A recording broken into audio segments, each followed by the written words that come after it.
तो बेटे हम लोगों ने पहले डिस्कस किया कि there is a one tail test, two tail test. Then हम डिस्कस किया कि हमारे पास जो p वैल्यू है if it is lesser than 0.05 it means null hypothesis is rejected and our results are statistically significant.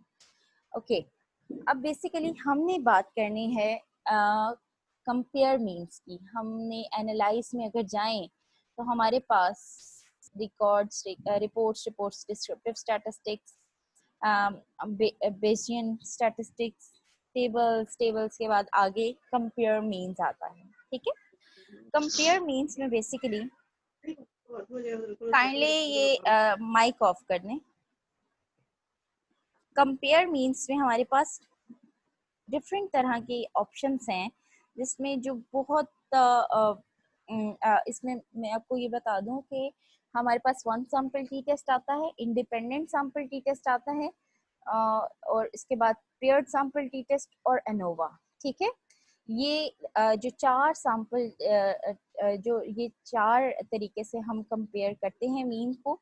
ठीक है, अब मैं एक एक करके बताऊंगी कि वन सैंपल टी टेस्ट हमने कब लगाना है, टू सैंपल बेसिकली क्या होता है, इंडिपेंडेंट सैंपल और पेयर्ड सैंपल बेसिकली दोनों में दो सैंपल्स ही होते हैं, और वन वे अनोवा में क्या होता है कि दो से ज्यादा सैंपल्स होते हैं। सही है। अब basically one sample T test उस वक्त लगाते हैं जब हमारे पास एक वेरिएबल होता है, ठीक है, और हमने उसी के मीन को, उसी का जो मीन स्कोर होता है उसको कंपेयर करना होता है। We have only one variable, उसके मीन स्कोर को, जो हमारा सैंपल मीन आया होता है। सैंपल मीन क्या है? सैंपल मीन वो है, जैसे फर्ज करें कि आप में से किसी ने अगर डाटा लिया हो डिप्रेसिव पेशेंट्स का, आपने 30 डिप्रेशन के पेशेंट्स लिए हैं, तो इसका मतलब है कि आपका जो सैंपल मीन है वो बीडीआई का स्कोर होगा। आपके 30 पार्टिसिपेंट्स जो भी थे उनका बीडीआई का स्कोर का सैंपल मीन जब निकालेंगे तो that is the sample mean. ठीक है, आपके पास किसी एक वेरिएबल का सैंपल मीन है और उस सैंपल मीन को आप दो तरह से कंपेयर कर सकते हैं। एक तो कोई नॉन मीन पहले से मौजूद हो, फर्ज करें किसी लिटरेचर के किसी आर्टिकल में से आपने उठा लिया, या फिर आप हाइपोथेटिकल मीन, आपने खुद से एक वैल्यू अज्यूम कर ली कि मैंने इससे नीचे वालों को डिप्रेसिव कंसीडर करना है और इससे ऊपर वालों को डिप्रेसिव कंसीडर नहीं करना। तो आप सैंपल मीन वो मीन है जो कि आप अपनी रिसर्च के अंदर जो डाटा कलेक्ट करते हैं उसका मीन आता है, that is sample mean. Sample mean को जब आप कंपेयर करते हैं किसी नॉन वैल्यू से या किसी हाइपोथेटिकल वैल्यू से, तो हम वन सैंपल टी टेस्ट लगाते हैं। अब जब नॉन वैल्यू के साथ कंपेयर करते हैं तो इसको हम जी टेस्ट कहते हैं। जब हम नॉन वैल्यू के साथ कंपेयर करते हैं, नॉन मीन की वैल्यू के साथ कंपेयर करते हैं जो पहले से एस्टेब्लिश होती है, उसको हम जी टेस्ट कहते हैं। ठीक है, जैसे कि इंटेलिजेंस के एक नॉन मीन है दैट इज 100, ऐसा ही है ना। तो अगर हम इंटेलिजेंस के किसी भी जो स्कोर है उसको 100 के साथ कंपेयर करें तो it will be a Z test.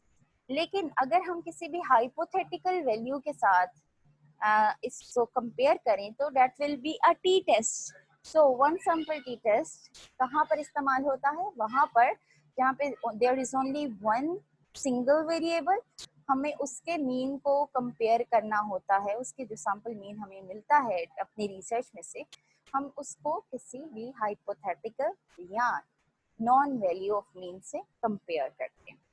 Okay जी,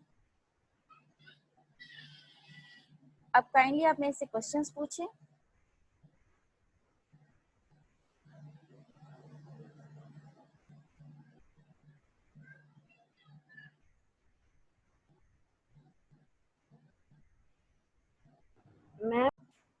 बेटे जी टेस्ट ये होता है कि जब आपके पास सैंपल मीन तो वो है जो आपने कलेक्ट किया, आपने रिसर्च में फाइंड आउट किया, ठीक है, उसको जब हम किसी नॉन वैल्यू से स्टैंडर्डाइज वैल्यू के साथ कंपेयर करते हैं, किसी स्टैंडर्ड मीन के साथ कंपेयर करते हैं, that is called Z test. और अगर हाइपोथेसाइज्ड कोई हाइपोथेटिकल वैल्यू के साथ कंपेयर करें दैट इज टी टेस्ट। मतलब कि स्टैंडर्ड मीन के साथ अगर आप कंपेयर करें then that is Z test. जैसे मैंने कहा कि इंटेलिजेंस का हमारे पास पता है कि 100 इज एवरेज, ठीक है। अगर हम 100 एवरेज 100 मीन लेते हैं तो that is a standard mean, ऐसा ही है ना। तो यस यस। तो वो जी टेस्ट होगा। अदरवाइज जो अगर कोई हाइपोथेटिकल वैल्यू होती है तो that will be t test. Okay. और कोई क्वेश्चन? अच्छा जनाब, अब हमारे पास ये डाटा है, डाटा के अंदर आईडीज हैं, बर्थडेज हैं, रैंक है, जेंडर है, हाइट है, सही, वेट है, ठीक। अगर लेट सपोज के हम जो है स्मोकिंग है, सही, तो हमने one sample T test heights का करना है, ठीक है ना। हम कंपेयर मीन्स में जाके वन सैंपल टी टेस्ट में हम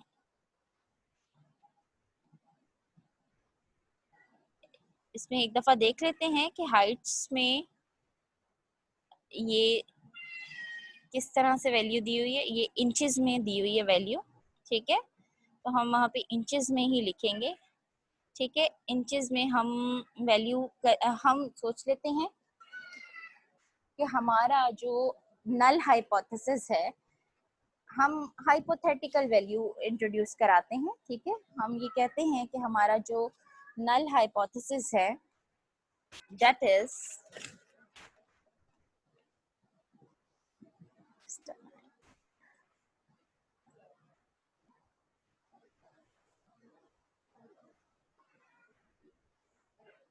ओके। हम कहते हैं कि हमारा नल हाइपोथेसिस में हम बात करते हैं कि जो सैंपल मीन है, ठीक है, जो सैंपल मीन है इज इक्वल टू 60, ठीक है। Sample mean is equal to 60। आप सब लोग भी अपनी नोटबुक्स पे बेशक इसको नोट डाउन करें। सैंपल मीन हमारे पास हमने 60 कंसीडर किया, और जो हमारा अल्टरनेट हाइपोथेसिस है that will be sample mean is not equal to 60, ठीक है, क्लियर। अब बेसिकली हमारा यहाँ पर नल हाइपोथेसिस, मैं हाइट को ले रही हूँ और मैं ये वन सैंपल टी टेस्ट करना चाह रही हूँ, ठीक है। मुझे फाइंड आउट करना है कि जो हमारी हाइट है दैट इज इक्वल टू 60, ठीक है। मैं ये सोचती हूँ कि सैंपल जो हमारे पास आया है उसकी हाइट होनी चाहिए 60। अब क्या है कि मैं एनालाइज पे जाती हूँ, कंपेयर मीन्स में वन सैंपल टी टेस्ट में जाती हूँ, और यहाँ पर जो मुख्तलिफ वेरिएबल्स हैं उसमें मैं हाइट को पिक करती हूँ और टेस्ट वैल्यू मैं यहाँ पर लगाऊंगी 60। ऑप्शंस में जाती हूँ, 95 कॉन्फिडेंस इंटरवल है, ठीक है। इट मीन्स कि मुझे इसको चेंज करने की ज़रूरत नहीं है, ठीक है। मेरी क्योंकि पी वैल्यू 0.05 से नीचे है, ठीक।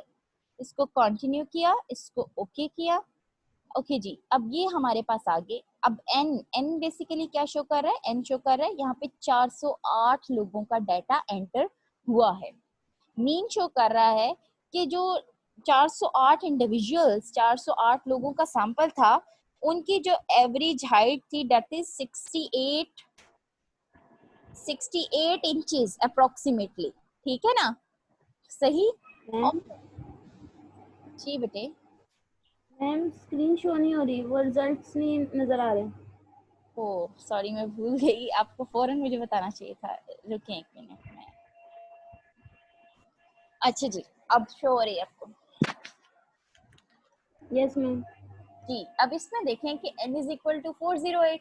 इसका मतलब है कि हमारे पास यहाँ पर डाटा है 408 लोगों का, मीन है हमारे पास 68.03। मतलब कि हमारे जो 408 लोग हैं उनकी हाइट अप्रोक्सीमेटली 68 इंचेस है with a standard deviation of 5। मतलब कि इसके अंदर 5.3 जो है प्लस माइनस हो सकता है, ठीक है, सही।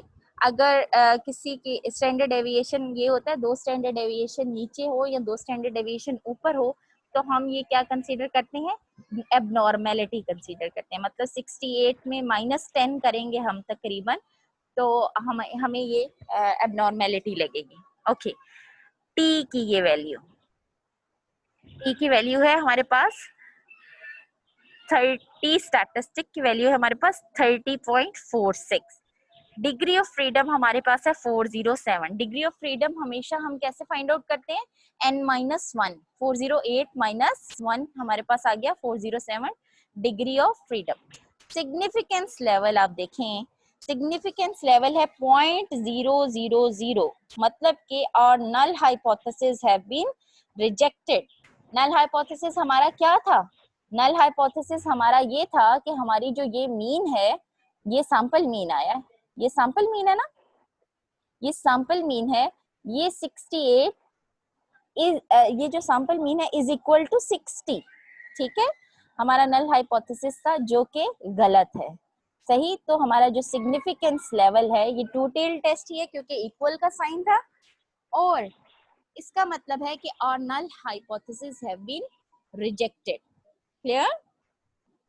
देखें, हमारा नल हाइपोथेसिस था कि ये जो मीन है, ये जो मीन आया है हमारे पास, that is equal to 60। Okay, जबकि ऐसा नहीं है। ठीक, हमारी जो सिग्निफिकेंस लेवल है वो शो कर रहा है कि हमारा जो नल हाइपोथेसिस है वो रिजेक्ट हो गया है, and there the mean is equal to the mean is the sample mean is not equal to 6। ठीक है, सही, हमने इसको इसी तरह से कंक्लूड करना है। ठीक, अभी मुझसे जरा क्वेश्चन करें कि आपको क्या चीज समझ में नहीं आई। जिस बच्चे को समझ नहीं आई वन सैंपल टी टेस्ट की, वो मुझे बताए।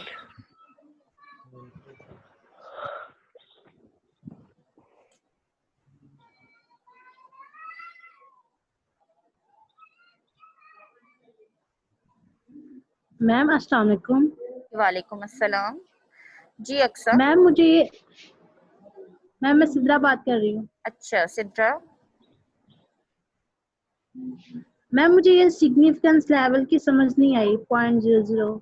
0.00 आप बता रही हैं कि ऊपर जो मीन है ये 68 है, तो मुझे इसकी मतलब थोड़ा कंफ्यूजन हो रही है। देखें, आपने पहले सेशन ज्वाइन नहीं किया था? मैम किया है। किया था, पहले वाला सेशन पूरा अटेंड किया था। Yes ma'am. तो उसके अंदर मैंने आपको बताया था कि आपने करना होता है नल हाइपोथेसिस रिजेक्ट। हमने 95% कॉन्फिडेंस यस मैम, वो लेवल लिया। पॉइंट, देखें, यस मैम, है ना? अच्छा, 0.05 से नीचे जो वैल्यू, 0.05 से नीचे जो वैल्यू है, 0.000, ये कौन सी वैल्यू है? 0.05 से नीचे है ना? तो मैम ये रिजेक्ट होगा। हाँ जी, हमारा नल हाइपोथेसिस रिजेक्ट हो गया। हमारा नल हाइपोथेसिस क्या था? हमारा नल हाइपोथेसिस था कि sample mean is equal to 60। Yes ma'am. सही है, हालांकि जो हमारा अल्टरनेट हाइपोथेसिस है, दैट इज नॉट ट्रू ना, कि ऐसा तो नहीं है कि सैंपल मीन 60 के इक्विवेलेंट है। सैंपल मीन तो किसके इक्विवेलेंट है? 68 के इक्विवेलेंट है। तो हमारा नल हाइपोथेसिस रिजेक्ट हो गया, yes and rejection of null hypothesis means कि जो स्टैटिस्टिकल सिग्निफिकेंस है रिजल्ट की, आपका अल्टरनेट हाइपोथेसिस एक्सेप्ट हो गया।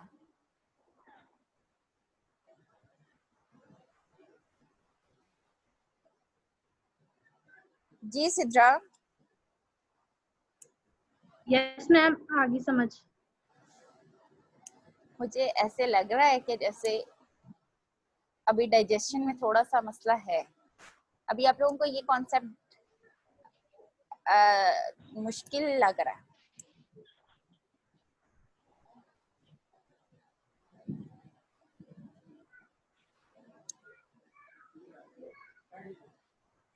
Okay, one sample T test. One sample T test में बेसिकली क्या था, हमने क्या करना था?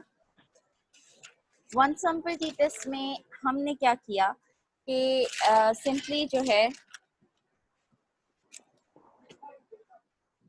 अपने सैंपल मीन के साथ कंपेयर करना होता है, या तो हाइपोथेटिकल वैल्यू ऑफ मीन को या स्टैंडर्ड वैल्यू ऑफ मीन को। ठीक है, हमारे पास वेरिएबल की सिर्फ एक जो है वो रिकॉर्डिंग होती है, एक वैल्यू होती है। अब बात करते हैं हम कंपेयर मीन्स में पेयर्ड सैंपल और इंडिपेंडेंट सैंपल्स की। ठीक है, वन वे अनोवा को आज हम डिस्कस नहीं करेंगे, लेकिन मैं आपको ये बताती जाऊं कि इंडिपेंडेंट सैंपल और पेयर्ड सैंपल में क्या फर्क है। यहाँ पर तो सिंपल एक सैंपल था ना आपके पास, हाइट का सैंपल था, ठीक है। इंडिपेंडेंट सैंपल में क्या होता है कि दो पॉपुलेशंस, दो सैंपल लेते हैं आप, जैसे कि मेल्स का सैंपल अलहदा, फीमेल्स का सैंपल अलहदा, ठीक है, या डिप्रेसिव पेशेंट्स का सैंपल अलहदा और नॉन डिप्रेसिव पेशेंट्स का सैंपल अलहदा।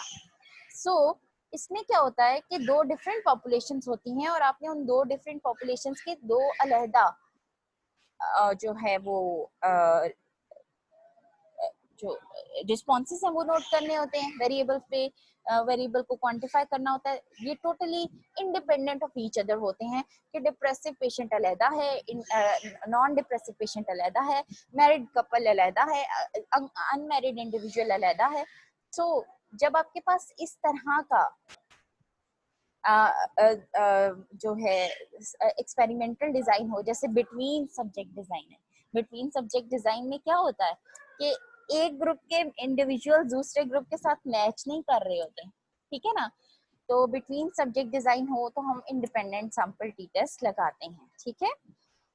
पेयर्ड सैंपल टी टेस्ट कहाँ पर लगाते हैं? पेयर्ड सैंपल टी टेस्ट हमारे पास क्या होता है कि फर्ज करें कि आपके पास एक ही पॉपुलेशन है और उसके लिए दो वैल्यूज हैं, मतलब कि आपने स्टूडेंट्स का परफॉर्मेंस आईक्यू देख लिया और स्टूडेंट्स का वर्बल आईक्यू देख लिया, ठीक है।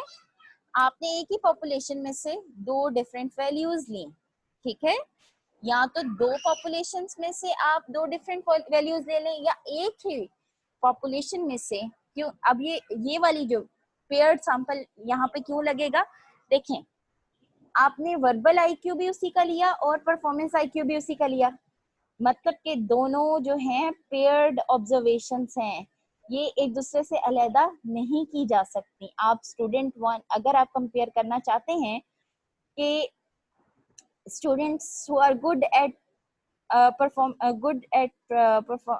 performance IQ level, तो they are also good at verbal IQ level, ठीक है। तो जिनका परफॉर्मेंस IQ अच्छा होता है उनका वर्बल IQ भी अच्छा होता है। अगर आपका इस तरह का नल हाइपोथेसिस है तो आप क्या करेंगे, एक ही सैंपल को ले रहे हैं, मतलब कि you don't have independent observations, फिर वहां पर आप पेयर्ड सैंपल लगाते हैं, या ऐसा ग्रुप जहां पर आपने प्री स्कोर्स लेने हैं, पोस्ट स्कोर्स लेने हैं, ठीक है।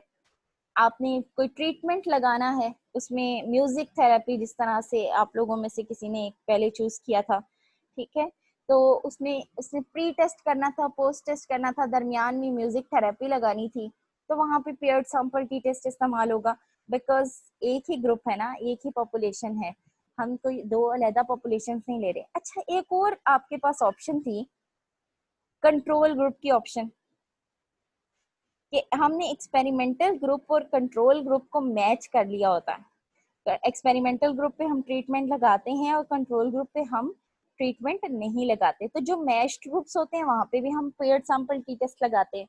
सो पेयर्ड सैंपल टी टेस्ट में जो ऑब्जर्वेशंस होती हैं वो इंडिपेंडेंट नहीं होती हैं, सही, उसमें लिंक बन जाता है, ठीक है। जो भी दो पॉपुलेशन होती हैं या एक भी पॉपुलेशन हो तो लिंक होता है, जबकि इंडिपेंडेंट सैंपल में मेल्स का अलहदा हम डाटा ले रहे हैं, फीमेल्स का अलहदा ले रहे हैं, मैरिड का अलहदा ले रहे हैं, सिंगल्स का अलहदा ले रहे हैं, जो कॉलेज टीचर्स हैं उनका अलहदा ले रहे हैं, लॉयर्स का अलहदा ले रहे हैं। अगर हम लेकिन हम कॉलेज टीचर्स और लॉयर्स का जो परफॉर्मेंस इंडिकेटर्स को क्या मीन्स को कंपेयर करना चाहें तो that will be independent sample T test.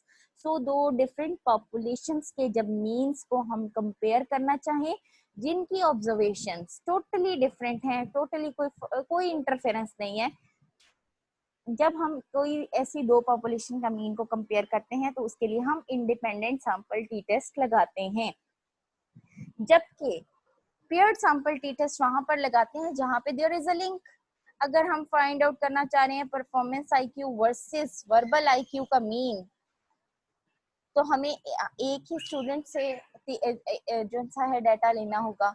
Similarly अगर हम प्री एंड पोस्ट असेसमेंट कर रहे हैं, म्यूजिक थेरेपी का डिफरेंस फाइंड आउट करना चाह रहे हैं कि प्री असेसमेंट के टाइम पे what were the means and post assessment के टाइम पे व्हाट वर द मीन्स, तो प्री एंड पोस्ट असेसमेंट में भी हम पेयर्ड सैंपल लगाएंगे। अगर हम मैच्ड ग्रुप इस्तेमाल कर रहे हैं, मतलब कि एक्सपेरिमेंटल ग्रुप और कंट्रोल ग्रुप इस्तेमाल कर रहे हैं, तो तब भी हम पेयर्ड सैंपल टी टेस्ट लगाएंगे। ओके जी, अब आप मुझसे क्वेश्चन करें।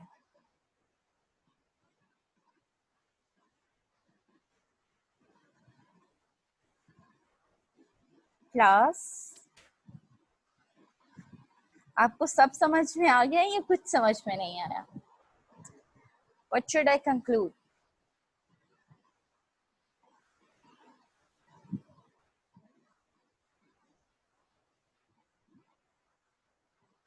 जी जामिरा। Yes ma'am. जी जामिरा, अस्सलाम वालेकुम। समझ क्या आया आपको? मैम मुझे समझ तो एक तरह से तकरीबन सारा कुछ आ गया, बस थोड़ी सी कंफ्यूजन है। अब मैं आई शुरू में अंडरस्टैंड योर कंफ्यूजन। सही है, आप सब लोगों के लिए ये नई चीजें हैं, आपको करते वक्त थोड़ा सा प्रॉब्लम होगा, लेकिन आपको प्रैक्टिस करनी पड़ेगी। आपकी जो डाटा फाइल्स बन गई हैं, आप, मैंने इसीलिए कहा था एक्सप्लोर योर डाटा फाइल्स, इसमें आप किस किस्म का डाटा है जो सिग्निफिकेंट है, और आप इसको अपनी रिपोर्ट्स में एंटर कर सकते हैं। ठीक है, अब मुझे बताएं आपके दिमाग में क्या चीज है जहाँ पे थोड़ी सी आपको कंफ्यूजन आ रही है? मैम मुझे एक कंफ्यूजन आई थी कि आपने जो है ना उन सारे टेस्ट में ना काई स्क्वायर का जिक्र नहीं किया, तो वो मैंने कहा था एंड पे आपसे पूछूंगी कि क्या वो नहीं लगेगा या क्या। जब उधर से मेरा वो क्लिक हुआ था एकदम मेरे ना दिमाग में कि शायद वो अब एक मिनट, नहीं। आप मुझे प्लीज क्वेश्चन दोबारा से रिपीट कर दें। मैम जब आपने टेस्ट वगैरह का बताया था ना, ये नोवा का और सबका, जी तो बेटे। वहाँ पे आपने काई स्क्वायर को मेंशन नहीं किया उस टेस्ट को, तो मुझे ऐसा लगा कि शायद वो अब नहीं, अब इसमें हम इस्तेमाल करेंगे इन टेस्ट में, बेटे, या क्या बेटे था। हम लोगों का जो कोर्स है, सिलेबस है, वो सिर्फ ये नहीं है कि हमने रिसर्च रिपोर्ट बनानी है, हमने एसपीएसएस को पूरा समझना है। एसपीएसएस कैसे करते हैं, कौन कौन सी सिचुएशन में क्या क्या लगाते हैं, वो करना है। मैंने अच्छा आपको अच्छा। आपने शायद पहले शुरू से बिल्कुल ज्वाइन नहीं किया था। मैंने आपको बताया था कि अगर आपका नल हाइपोथेसिस इस तरह का है कि देयर इज नो रिलेशनशिप और there is no association between variable 1 and variable 2, और अगर इस तरह का है, वर्बेटम में आ रहा है, ठीक है, तो आप बेसिकली का स्क्वायर लगाते हैं, ठीक है ना? जी यस मैम, वो तो मुझे पूछना था। कैटेगोरिकल वेरिएबल्स हैं दोनों। आपका भी ओसीडी और स्टिग्मेटाइजेशन, आपने ओसीडी का कोई स्केल तो इस्तेमाल नहीं किया है ना? Yes ma'am. आपका भी ओके। ओसीडी से रिलेटेड आइडियोलॉजी है, ऐसा ही है ना? तो यस मैम। कितने मेल्स हैं, आपने आपने रिलेशनशिप फाइंड आउट करना है कि ज्यादा एजुकेटेड इंडिविजुअल्स में एजुकेटेड इंडिविजुअल्स का किस तरह का रिस्पॉन्स है, और stigmatization related to OCD relates to education level of the participants, ठीक है ना? आपका नल हाइपोथेसिस कोई इस तरह का होगा, ठीक है ना? There is no association between the qualification level and stigmatization level, ठीक है ना? तो इस तरह का आपका नल हाइपोथेसिस होगा। बेसिकली मैंने ये कहा था कि हम लोग आज कंपेयर मीन्स वाला सेक्शन करेंगे एसपीएसएस का, कि हम एनालाइज करके कंपेयर मीन्स में मैंने आपसे कहा था कि एक्सपेरिमेंटल मेथड में यूजुअली कंपेयर मीन्स का इस्तेमाल होता है जब हम मीन्स को कंपेयर करना चाह रहे होते हैं, जब हम ये फाइंड आउट करना चाह रहे थे, जैसे हम ये फाइंड आउट करना चाह रहे हैं कि गर्ल्स आर मोर इंटेलिजेंट और boys are more intelligent, girls are more practical और बॉयज आर मोर प्रैक्टिकल, ठीक है? गर्ल्स का मैथमेटिक्स का स्कोर ज्यादा अच्छा होता है या बॉयज का मैथमेटिक्स का स्कोर ज्यादा अच्छा होता है। मतलब कि हम दो इंडिपेंडेंट सैंपल्स ले रहे हैं, गर्ल्स एंड बॉयज, उनका एक स्कोर। गर्ल्स एंड बॉयज क्या है? नॉमिनल, नॉमिनल कैटेगोरिकल वेरिएबल है ना, ठीक? एक वेरिएबल आपके पास कैटेगोरिकल है और दूसरा वेरिएबल आपके पास न्यूमेरिक या रेशो में होना चाहिए, ठीक है ना? तो तब हम टी टेस्ट लगाते हैं। काई स्क्वायर तब लगाते हैं जब हमारे पास दोनों वेरिएबल्स कैटेगोरिकल होते हैं, मतलब कि वहां पर आपने नंबरिंग नहीं की हुई, यहाँ पर तो मैथ्स के स्कोर इंटर होंगे, वहां पर तो किस चीज के स्कोर, किसी भी चीज के स्कोर्स नहीं, स्ट्रांगली डिसएग्री, अग्री, इस तरह का है ना, नॉमिनल कैटेगरी है।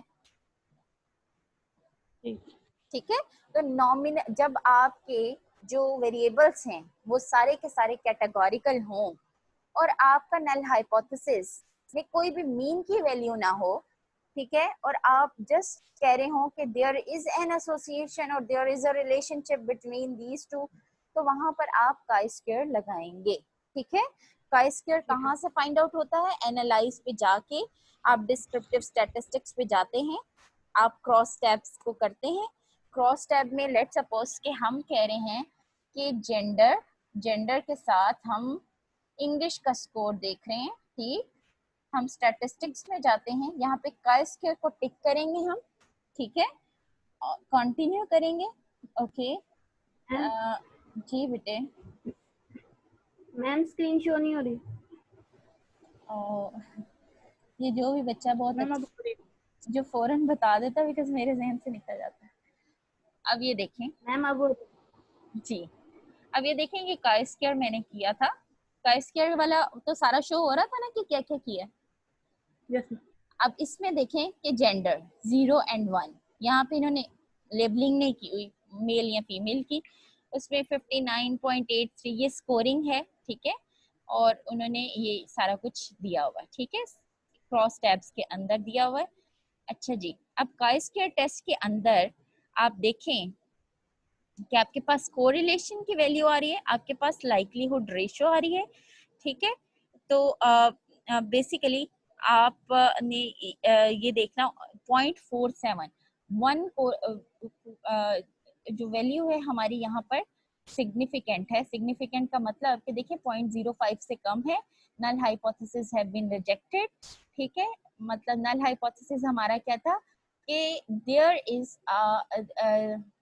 sorry, there is there is an association of gender and English score। English के जो भी स्कोर्स हैं, देयर इज नो, जो हमारा नल हाइपोथेसिस होगा काई स्क्वायर टेस्ट के अंदर वो होगा there is no association between gender and, there is no association between gender and English score. अब आप ये देखें कि हमारा जो ये लेवल है दैट इज लेसर देन 0.05। इसका मतलब ये है कि हमारा नल हाइपोथेसिस रिजेक्ट हो रहा है and there is a statistically significant relationship between gender and English का जो स्कोर है वो। अब आप ये देखिए जेंडर 0 जो सी है, सारे स्कोर तो इंग्लिश में उसके हैं, सही है ना, देखें सारे स्कोर तकरीबन। जेंडर 1 के स्कोर यहाँ पे 1 2 3 4, सिर्फ 4-5 जन से स्कोर्स हैं वो हमारे पास आ रहे हैं। ठीक है, जो ज्यादातर जो लोएस्ट लेवल के स्कोर्स हैं वो हमारे पास जेंडर 0 के आ रहे हैं। ठीक है, तो इसको देखें आप अपनी जो डाटा है उसके मुताबिक देखें। काई स्क्वायर टेस्ट तब इस्तेमाल होता है जब हमारे पास नल हाइपोथेसिस होता है there is no association between categorical variable 1 and categorical variable 2। आपका कैटेगोरिकल वेरिएबल है सिग्मेटाइजेशन एंड दूसरा कैटेगोरिकल वेरिएबल है क्वालिफिकेशन या जेंडर या जो भी आपके जो भी आपने फाइंड आउट किए। इसके अलावा जो मैरिटल सेटिस्फेक्शन वाले हैं उनका categorical variable marital satisfaction and similar life goals है। तो आपका जो नल हाइपोथेसिस जिन जिन का काई स्क्वायर टेस्ट अप्लाई होता है उन सब का जो नल हाइपोथेसिस होगा there is no association between categorical variable 1 and categorical variable 2। जब आपकी यहाँ पर वैल्यू आएगी 0.000, इसका मतलब है कि आपका नल हाइपोथेसिस रिजेक्ट हो गया है जो था there is no any association. Rejection का मतलब ये है कि there is a statistically significant relationship और एसोसिएशन बिटवीन टू वेरिएबल्स। मतलब कि marital satisfaction and similar life goals basically statistically significant हैं, स्टैटिस्टिकली सिग्निफिकेंट हैं और एसोसिएटेड हैं एक दूसरे के साथ। अब काइंडली आप मेरे से क्वेश्चन पूछें।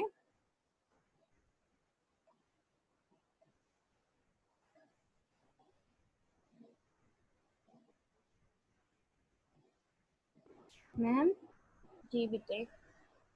मैम आपने तो हमें बता दिया कि काई स्क्वायर यहाँ पे लगना है, और हमें पता लग गया कि जब कैटेगोरिकल वैल्यूज आएंगी तो फिर हम वो लगाएंगे, काई स्क्वायर का वो टेस्ट लगाएंगे। तो मैम अगर बाय चांस हम गलत टेस्ट लगा देते हैं तो क्या हमें पता लग जाएगा कि हमने यहाँ पे गलत किया है या सही किया है? कैसे हम सही करेंगे? ओ बेटे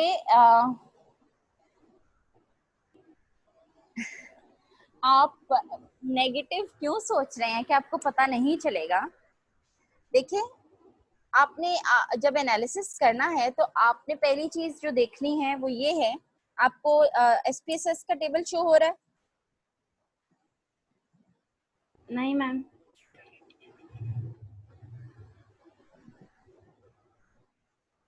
ओके, जस्ट अ मिनट।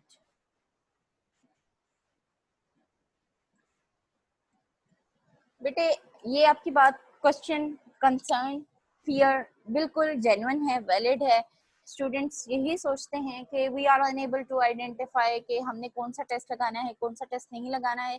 ये प्रैक्टिस से तो ये चीज आएगी। ये लेक्चर बेशक आपको थोड़ा सा क्लियर कर देगा कि क्या क्या हो सकता है, लेकिन जब तक आप प्रैक्टिस नहीं करेंगे आपको चीजें क्लियर नहीं होंगी। तो मेरी वैसे कोशिश तो पूरी होगी कि आप लोगों को अच्छे तरीके से एनालिसिस करना आ जाए, ठीक है। तो वन सैंपल टी टेस्ट में आपको कुछ जो सा है डाटा जो है